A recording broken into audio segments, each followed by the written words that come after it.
ازيكم يا جماعة؟ ابل اطلقت النسخة التجريبية الخامسة من iOS 26 وكمان النسخة التجريبية العامة للجميع النسخة التانية منها.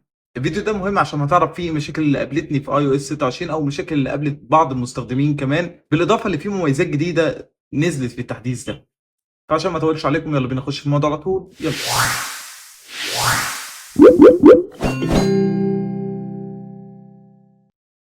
اول حاجه ابل هتدمج شات جي بي تي 5 مع اي او اس 26، وده هيدي تجربه ممتازه لمستخدمين الايفون بالنسبه للذكاء الاصطناعي.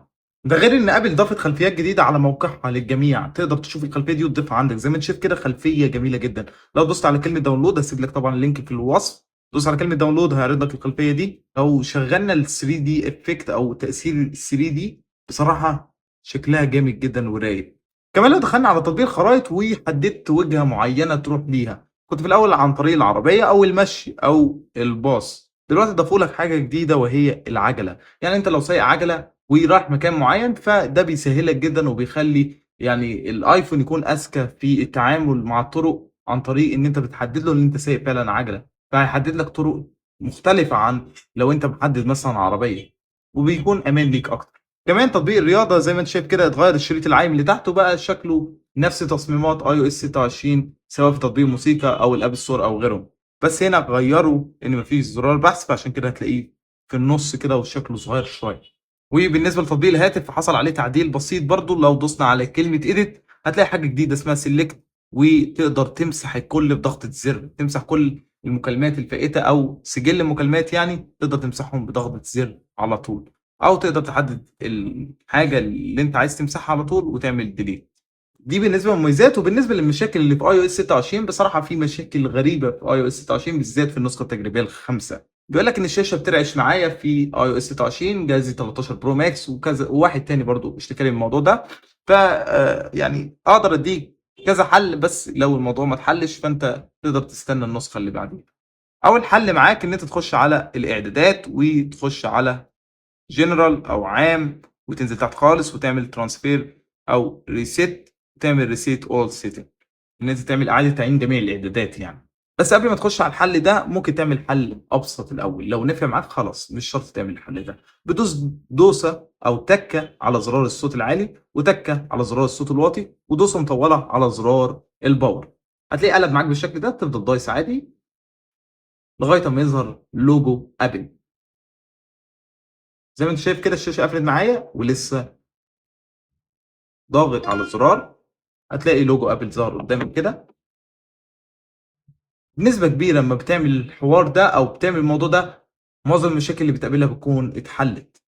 فلو مشكله ما نفعتش معاك اعمل اعاده تعيين الاعدادات. لو مشكله برضو ما نفعتش معاك فانت تستنى النسخه التجريبيه العامه بقى، ما تنزلش المطورين، تستنى النسخه التجريبيه العامه يوم الاربعاء اللي جاي او الخميس. مش بس دي المشكله اللي ظهرت مع المستخدمين، كمان في مشاكل ظهرت معايا انا. لو سحبت كده على التطبيقات هتلاقي التطبيقات زي ما انت شايف قدامك كده مديه باللون الاسود او لوجو التطبيق، يعني مش فاتح لك الرامه مش مستوعبه، او قدره الرامه مش قادره تحدد التطبيق، فانت مجرد ما بتخرج منه بتلاقي عاد تشغيله من اول وجديد زي ما انت شايف كده.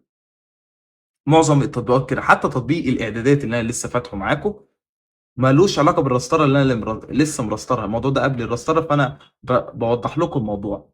فانت مجرد ما بتخرج من التطبيق شويه وبترجع له بتلاقيه راستر من اول وجديد. فدي مشكله الرامه، وان اداء الجهاز سيء طبعا. بس بالنسبه لاداء الجهاز بشكل عام فهو مقبول وافضل من النسخه اللي قبليه. المشكله اللي بعد كده وهو اللاج، ال 120 هرتز ساعات بتعلق منك وبتلاقي تقطيع، بالذات وانت بتعمل تصفح او سكرولنج. يعني مثلا لو انا بسحب جامد كده هتلاقي شايف التقطيع ده. التقطيع ده رخم قوي يا جماعه بجد. شايف الجهاز بيقطع معايا، ممكن تلاقيه يعني فاهم شغال على 1 اف بي اس. لو طلعنا لفوق كده وسحبنا بالراحه هتلاقي ال 120 هرتز شغالين باعلى جوده وباعلى كفاءه عادي. بس لو حاولت تتعافى على الجهاز هتلاقي الجهاز بيقطع معاك وبيهنج. مش بس كده، في مشاكل كمان في اللمس. لو دوسه مطوله كده على الخلفيه ودوست على تخصيص، بص هتلاقيه استجاب من تاني مره مش على طول.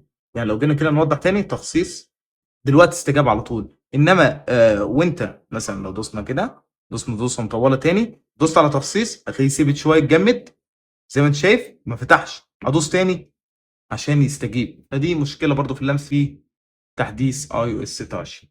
كمان في مشاكل في الكار بلاي والاتصال. النسخة التجريبية ال5 فيها بعض المشاكل والملاحظات. نيجي بالنسبة للأداء، فالأداء بشكل عام هو أفضل من النسخة اللي قبليه، بس مش هاقدر أقول لك إن الأداء ممتاز. يعني لو جينا نشوف الأداء في 18.6 هتلاقي الأداء ممتاز جدًا، والجهاز بيدّيك أعلى كفاءة وأعلى أداء للجهاز، وبتستخدم الجهاز بدون أي مشاكل بتظهر معاك. إنما في iOS 26 مش هتلاقي الأداء ده اللي بتحصل عليه لو أنت معاك نفس الجهاز بس على تحديث 18.6. الأداء هناك يعني رهيب، والأداء هنا يعني متوسط أو أقل شوية. يعني دي الفكرة ما بين التحديثات الرسمية والتحديثات التجريبية يا جماعة. بالنسبة للسخونية، السخونية الجهاز بيسخن معايا في بعض الحالات. لو أنا باصوّر أو باعمل مونتاج أو باستعمل الجهاز بعنف شوية، يعني باضغط عليه في الاستخدام، بتلاقي الجهاز بيسخن معايا. فطبيعي إحنا في الصيف، فموضوع السخونية ده أمر مستبعد شوية، كده الجهاز هيسخن معاك حتى لو أنت على تحديث رسمي. المهم إن أنت ما تكونش في بيئة حارة جدًا، عشان الجهاز يعني ما يسخنش منّك، فطبيعي إن هو يسخن فعلًا، لإن الأيفون أنتم عارفين أي جهاز في درجة حرارة فوق ال30 زي 40 كده وأنت طالع، هتلاقي الجهاز بيسخن منّك طبيعي جدًا. فبالنسبة للأداء والسخونية فهُم مقبولين، بس بالنسبة للبطارية، فالبطارية بصراحة مش وحشة، أدائها كويس ومستقرة زي النسخة التجريبية الرابعة بصراحة. ما فيش فرق كبير. البطارية بتقعد معايا لو أنا باستخدم الجهاز استخدام عادي، هتلاقيها بتقعد معايا اليوم عادي، أو يعني مش اليوم كامل، ممكن تقعد معايا بتاع 7، 8 ساعات، وده يعني كويس بالنسبة للتحديث التجريبي. إنما لو باستخدم استخدام قاسي زي gaming أو مونتاج أو تصوير وكده بشكل كبير، الجهاز مش هيكمّل معايا ال4 ساعات. طيب أنا على iOS 18.6 أحدّث للنسخة التجريبية ال5 من iOS 26 أو حتى الpublic beta؟ لأ، خلّيك زي ما أنت. خلاص ناقص لنا أقل من شهر ونشوف النسخة الرسمية في iOS 26 يوم 9/9، فخلّيك زي ما أنت طالما استنيت الشهور دي كلّها من شهر 6 لغاية دلوقتي، فخلاص مش شرط إن أنت تحدّث دلوقتي عشان ما تقابلش مشاكل.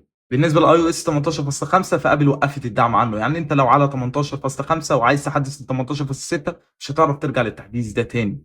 نفس الكلام لو أنت على 18.6 مش هتقدر ترجع ل18.5. ولو أنت على iOS 26 نسخة تجريبية، آخر حاجة أو أقصى حاجة تقدر ترجع ليها هي 18.6.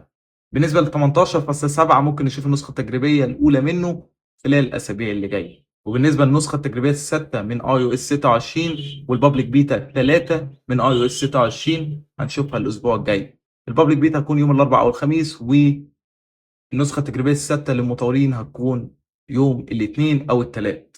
وبس كده. لو عجبك الفيديو ما تنساش تعمل لايك وتشترك في القناة وتفعل زر الجرس، وقُل لي تحت في الكومنتات لو في مشاكل عندك ظاهرة غير المشاكل اللي أنا اتكلمت فيها دي. أشوفكم الحلقة الجاية، سلام.